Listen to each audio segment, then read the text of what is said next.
Hello po, kumusta po kayong lahat? So yan guys, maraming salamat po pala sa walang sawang pagsubaybay sa ating pong mga reading.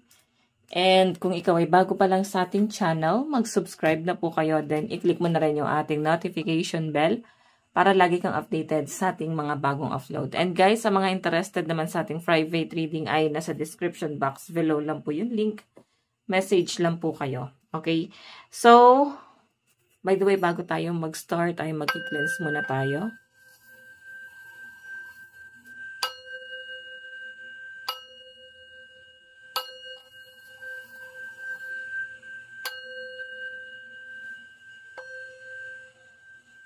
Okay. Tignan natin kung kanino tong love reading. Okay. Kanino po ba tong love reading? So, by the way guys, comment lang kayo sa baba para maisama ko kayo sa aking manifestation. Okay.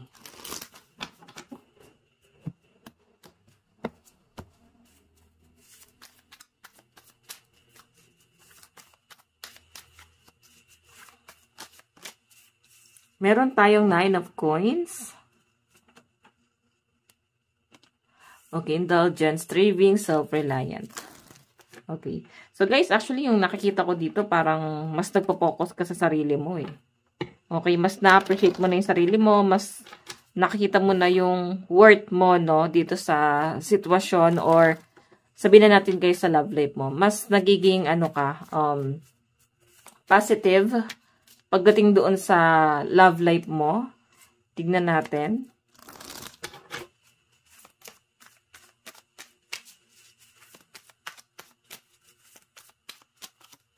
Meron tayong 7 of coins, persistent, manifesting ideas, hard work, pace. Okay, so yan guys, yung nakikita ko dito, mas focus nyo talaga is yung career, no, sa mga nanonood sa atin. Since love reading to, pero mas nasasagap ko dito yung pagiging independent and sobrang strong ng energy. So, I think, hindi kayo masyadong nape-pressure pagdating sa love life mo. Kasi ang pinaka-focus is yung kanilang career, no.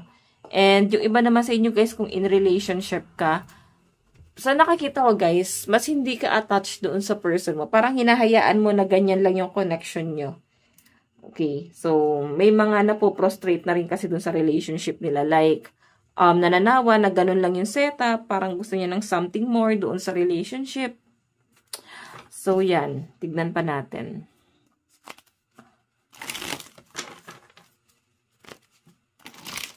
Kanina tong love reading.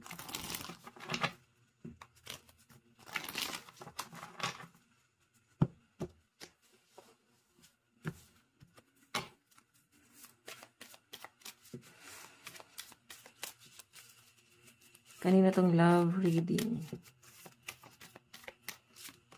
Meron tayong 8 of wands. May communication, no? So, meron ka daw matatanggap na message galing sa isang tao. Maybe 1 week. Okay. Mga 1 week or this month. May message sa inyo. May magre-reach out sa inyo. Yung tipong bigla na lang siya magpaparamdam. Sa panahong focus ka na sa sarili mo. Kasi pinaka yung minamanifest mo dito is yung career mo eh. Sabi nga nila guys, huwag ka daw masyadong ma-pressure pagdating sa kaperahan or huwag ka masyadong ma-pressure dun sa gusto mo mangyari talaga. Like sa career, no? Kasi mas lalo kang mahihirapan na makuha yon. Kasi ang manifestation guys, nag-work pagka gusto mo isang bagay tapos iisipin mo na hindi siya mahirap or kalilimutan mo. Kalimutan mo na yun after mo siyang i-manifest.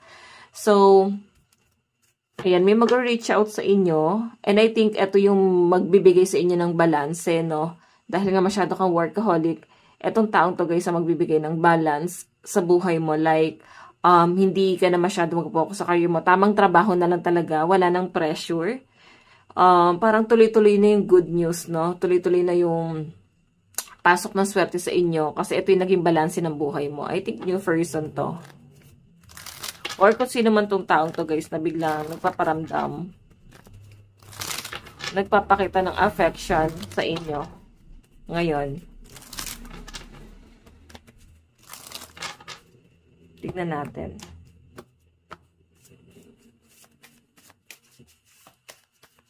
Kanina po itong love reading.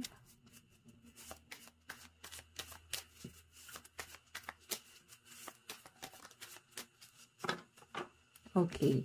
So guys, meron tayong the moon, intuition, dreams, and illusion.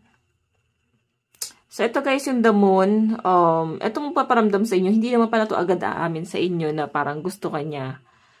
Para may paghanga sa inyo to, and ikaw yung tipo ng tao na parang ina-ideal niya. Minamanifest ka rin ito. So, ibig sabihin, may someone dito na, I think crush ka. Okay. Parang ano kanya eh, parang ina-admire. Ayun, yun ang nakikita ko sa kanya. I think sa katrabaho or kaibigan mo to. Hindi mo siya guys masyado napapansin. Pero makikita mo guys, grabe-grabe yung pagtulong nitong taong to. Grabe yung effort na ginagawa nitong taong to. Or gagawin nitong taong to.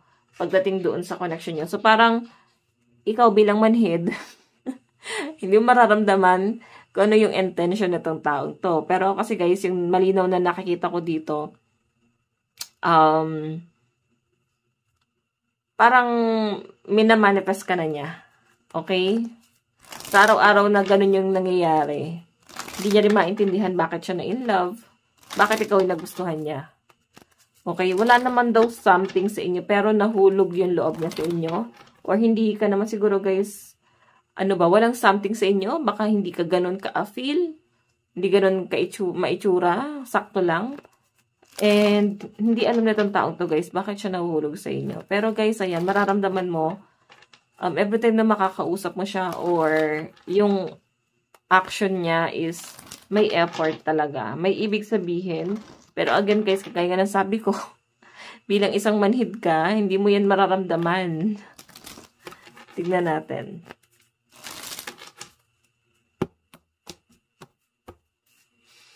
Additional message.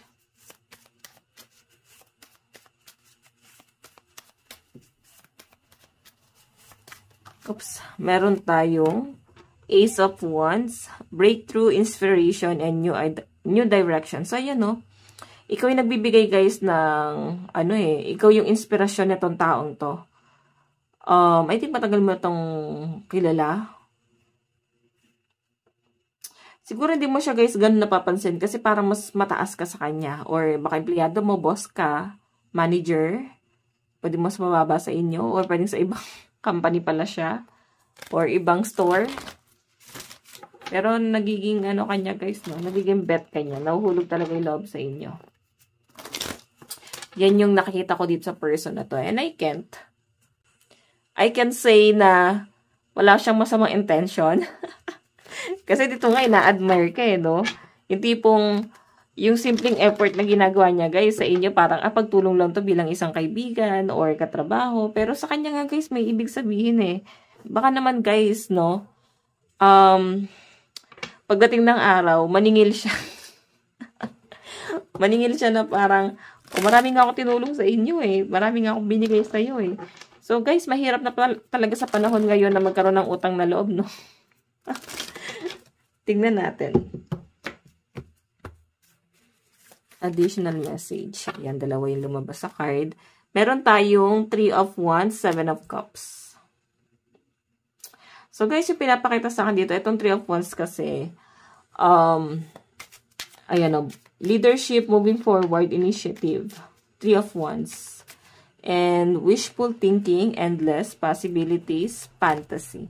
Okay, so yung pinapakita dito sa akin, guys, ikaw as in focus ka sa career mo and meron kang ibang taong tinitignan na parang every time na may isip mo yung taong yan, nalulungkot ka. Pero itong person na to, parang siya yung nagpapasaya sa inyo. Pero hindi mo kasi ramdam na parang meron siyang malalim na intention doon sa relasyon nyo or kung gusto ka ba niya. Hindi mo yan mararamdaman. Kasi nga meron kang ibang taong inaantay. Pwedeng taon na pwedeng matagal na. Or pwedeng yung iba sa inyo, naka-move on ka na sa taong yun. Pero ang iniisip mo dito is someone na kung sino ba yung makakarelasyon mo sa future. Ano kaya itsura niya? Ano kaya siyang klase ng tao? Okay.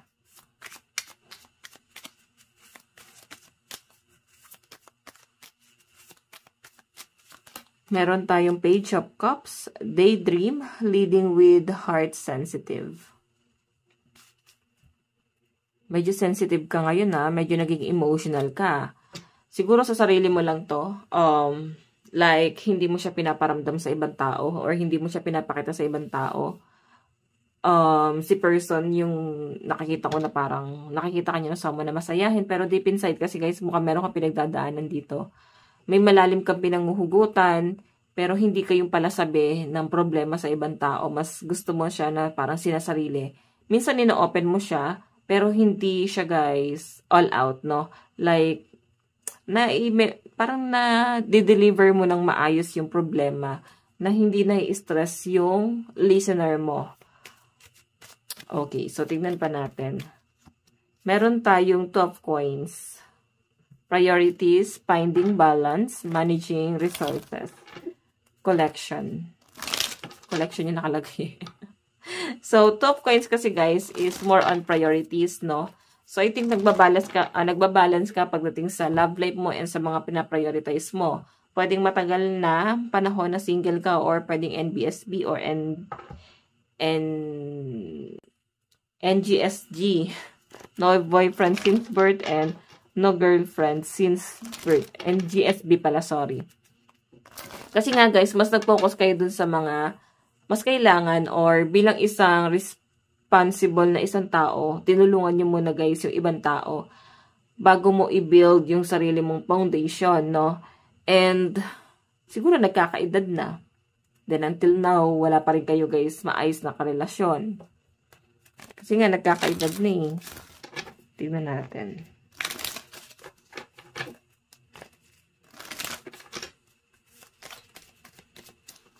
Meron tayong 2 of Wands.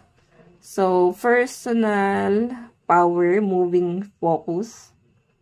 Ano yung nakalagay? Embracing changes. So, guys, siguro may mga nagmamanifest dito, no? Alam nyo guys, itong person na kadil mo, pwedeng umamin na to sa inyo eh. Sinabi niya na talaga sa inyo and tanggap niya kung ano man yung maging sitwasyon niya. Or ano man yung estado niyong dalawa. Baka situationship, no? Pwede umamin na siya pero hindi mo siguro siya guys totally feel. Kasi may iba kang gusto. Meron kang ibang gustong mangyari sa buhay mo. So, or guys, ito kung ikaw ay nakapokus sa mga fantasy mo like yung mga fiction, na parang walang ganun kasi guys eh, sa book lang yun, no? Yung mala fairy tale na love story, walang ganun talaga guys, no? Ikaw ang gagawa ng fairy tale mo guys. And nasa sayo na lang yan at nasa person mo na lang talaga yan guys kung paano nyo guys gagawin perfect yung relationship nyo. Okay? So, by the way, tignan natin. Additional message.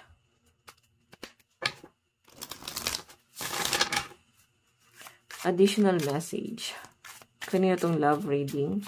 Meron tayong despite everything is still believe in us. Diba? Malakas yung kumpiyansa sa sarili na itong person na kadil mo ngayon, yung new person or di mo karelasyon, ka-situationship mo lang. Para malakas yung pakaramdam niya na may chance dito. Meron tayong time turns hurt into grace. And parang nung nakilala ka niya guys, siguro broken-hearted to nung panahong nakilala mo or nung nag-uusap na kayo.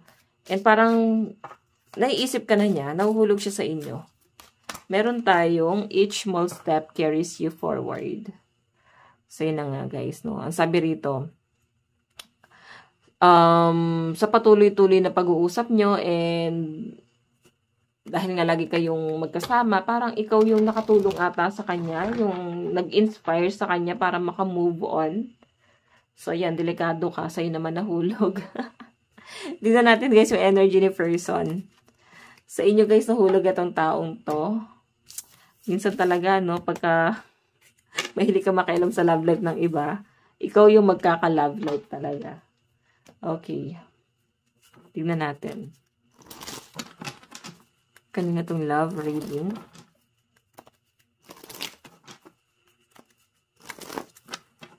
Kanina po itong love reading.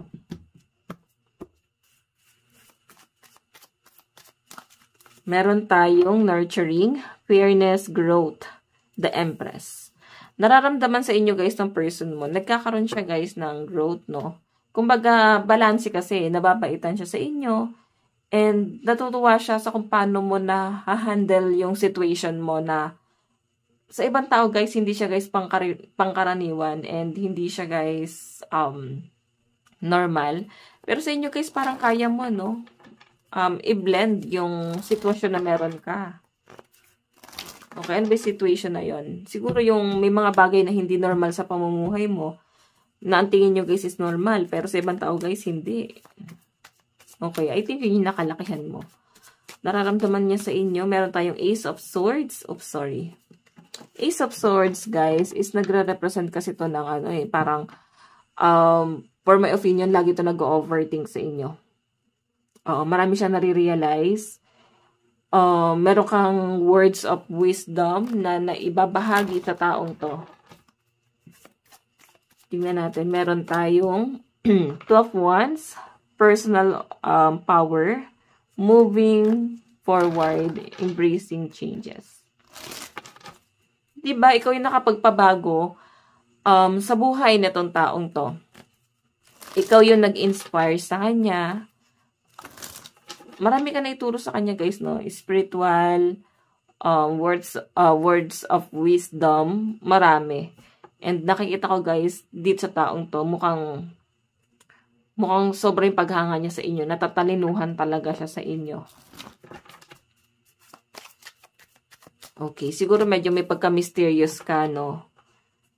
Hindi pong hindi ka all out sa mga bagay-bagay, hindi ka masyadong expressive ng feelings mo.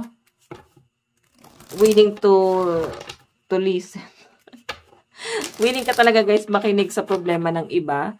And dun siguro siya guys natuwa kasi hindi kanya nakikita na parang medyo may pagkamayabang. Kasi talaga nakikinig kami mga tao kasi guys na pagka nagsabi ng problema sa inyo, yung kausap mo mismo, yung parang tingin nyo, mas marami pa siyang problema at pinagdadaanan. Oo, nasabi niya pa sa inyo, ako nga, ganito yung buhay ko eh. Kinaya ko naman, ba't ikaw di mo kaya? Mga ganon. So, ikaw kasi guys, talagang pinapakinggan mo at pinapaunawa mo sa kanya. Magaling ka mag-advise, no? Tignan natin, nararamdaman sa inyo. In stillness, you reclaim your power. Oh. Grabe. Feeling ko guys, sobrang matured ka ngayon. Sobra. Meron tayong your love is my safe place. Diba? Yung attention mo guys, sapat na kay person mo. Sobra. Meron tayong love deserve another chance. Diba? Nagbukas yung puso niya ulit sa inyo.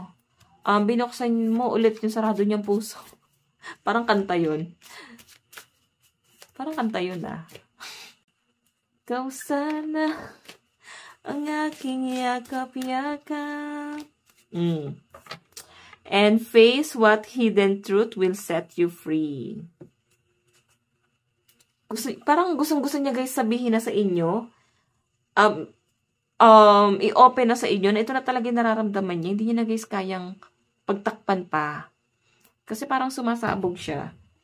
And, aamin to sa inyo guys, sabi ko nga sa inyo, maybe this week, umamin na siya sa inyo guys ng pagmamahal. Yung nararamdaman niya talaga sa inyo. And kung paano mo siya guys,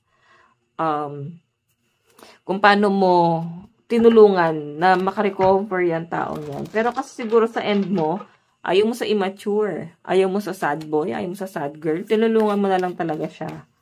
Pero wala parang tinulungan at tinuruan mo din siya magmahal ulit. Tignan natin, meron tayong let me go. You deserve all the good things in this world and right now, I'm not in a space to give you type of connection you deserve. Live your life and let me go. So yun guys, parang gusto niya ikaw na lang yung lumayo kasi siya, hindi niya kaya Ikaw yung inuutosan niya dito parang mas mataas ka sa kanya at ang liit ang tingin niya sa sarili niya. Ayun, no, kinakabahan siya sa inyo. Every time na mag-uusap kayo, kung paano mo siya i-approach. And emotional intimacy. Ayan. I'm afraid to truly open up to you. Being raw and authentic with my emotion is something I'm still working on. Tingnan pa natin. Gusto niya sabihin sa inyo. Meron tayong, we both know I'm not the one for you. And we will be together again. I will wait for a sign from you. So, yun. Hindi kanya susukuan. Pwedeng nireject mo na siya. Pero mukhang hindi kanya, guys, susukuan eh. Ayan, no, sinabi niya na nga dito na parang alam naman daw niya na hindi siya karapat-dapat at hindi siya nararapat para sa inyo. Pero parang itatry niya. Yung pagsuko na ginawa niya na pala nun, guys, malinaw yung pinapakita sa akin dito na parang namahinga lang siya pero ilalaban ulit, no? Zodiac sign. Meron tayong Aries, Cancer, Taurus, and Gemini sa side ni person. Meron tayong Aquarius and Pisces. Meron tayong Sagittarius, Virgo, Leo, Capricorn, and Aries energy. Meron tayong Taurus, Gemini, Pisces, Capricorn, Libra, and Aquarius energy sa side ng person mo. Itong yung person. Kasi yung nakikita kong energy nyo, guys, medyo stricta. Ganon, hindi pala salita. Parang tahimik lang. Parang terror kung titignan ng ibang tao. Ayan. So, by the way, tignan pa natin. Nararamdaman mo dun sa person na to. Fool. The Fool kasi, guys, is nagre-represent ng new beginning. Kumbaga, ikaw, palabas ka na dun sa cycle mo eh. Dun sa mga struggle mo. Paalis ka na dun eh. And ayaw mo na masyadong attachment, no? So, yun. Sorry lang siya, guys. Sorry na sa kanya. Eh, ikaw, mukhang ayaw mo ng attachment sa kahit na kanino pa muna ngayon. And ayan, stuck ka pa rin kasi, guys, sa mga nangyari sa inyo sa past. And marami kang kino-consider na mga responsibilities. And I think yun yung parang mas pagtutuunan mo ng pansin sa ngayon. What else, Spirit Guide? We have Knight of Pentacles. So, meron kang inaantay pero mabagal itong taon to. Hindi itong person na tinitingnan natin ngayon. Pero guys, kasi nararamdaman mo siya. Yun nga lang, guys, mukhang mabagal, torpe, and walang diskarte. Kaya parang ikaw, okay naman sana siya. Yun nga lang, kung titignan mo siya is someone na mabagal kasi. So, ayaw mo sa mga weak. Ayaw mo sa mga mahihina. So, mukhang mahina nga siya. And parang ang dating sa akin dito, tinitignan mo siya na someone na baka patumulong sa taong to. Baka maging sugar mommy, sugar daddy pa ako nito. And habang binubuo mo, ganun yung mga tumatakbong senaryo sa isip mo na baka habang binubuo ko to, ako naman yung nasisira, parang ganon. So, by the way, tignan pa natin, no? Zodiac sign sa side mo. Cancer, Aquarius, Gemini, Pisces, Libra, and Scorpio. Meron tayong Virgo, Aries, Leo, Sagittarius. Meron tayong Virgo, Aries, Leo, Sagittarius, Capricorn, and Taurus energy. So, in the near future, tingnan natin. Saan na ito papunta? In the near future, saan na po ito papunta, Spirit Guide? Meron tayong free yourself. It's time to take back control of your life. Diba? Kasi nasa healing ka na eh. Gusto makalaya dun sa mga negative. And ayaw mo muna, guys, ng relasyon. Ayaw mo, no? Parang gusto mo na maging single. I think nasanay ka na. Marami ka na-realize. Mas nag-enjoy ka. Mas masaya ka. No? Na mahal mo yung sarili mo. Nabibili mo yung mga bagay na gusto mo. Kesa parang mag-focus ka sa love life. Tapos parang wala naman, guys, mangyayari, no? Like, ayaw mo na mag-invest ng energy and emotion sa isang tao. And kahit gano'n pa ka-pure itong taong to, wala, medyo ka sa kanya, medyo distant ka rito. So ngayon, guys, parang gusto mo na mag-focus sa sarili mo, no? Gusto mo na lumaya. Okay? Meron tayong engagement. Your love life is ascending to a higher level of commitment. Kasi parang date to marry ka na eh. Gusto mo ng someone na parang siya na yung pakakasalan mo. Gusto mo ng someone na parang siya na talaga yung kasama mo sa pagtanda. Siya na talaga yung last. Ayaw niyo na guys na parang biruan. Ayaw niyo na parang pabago-bago. Masyado ka ng seryoso sa buhay ngayon. Okay, tignan pa natin, meron tayong very soon. So, yun. Parang soon, mag-focus ka din sa love life mo. Pero sa ngayon kasi, hindi pa ito yung mas pinaprioritize mo. Okay, hindi pa sa ngayon. So, by the way, ikaw naman yan. Okay, in the near future, tignan natin yung connection, yung katay ng isang card dito. In the near future, will you listen? There's so many things I want to say to you, but will you hear me all the way out? Will you believe me? So, yan no, aamin siya sa inyo. And parang ang dating kasi sa kanya rito, ramdam niya yung pagiging cold mo. Ramdam niya na parang wala ka ng tiwala sa kahit na kanino. Ganito yung impact sa inyo ng past relationship mo. Ganito ka na guys, naging cold sa kahit na kanino. Nagkaroon ka na ng cold treatment sa kahit na kanino. And sobrang strong kasi ng personality mo, kaya nakaka-attract. Nakaka-attract ka ng mga weak energy. So, ayan guys. Ito lang po ang inyong daily love reading. Again, bukas po, let God bless and love you all. Bye-bye!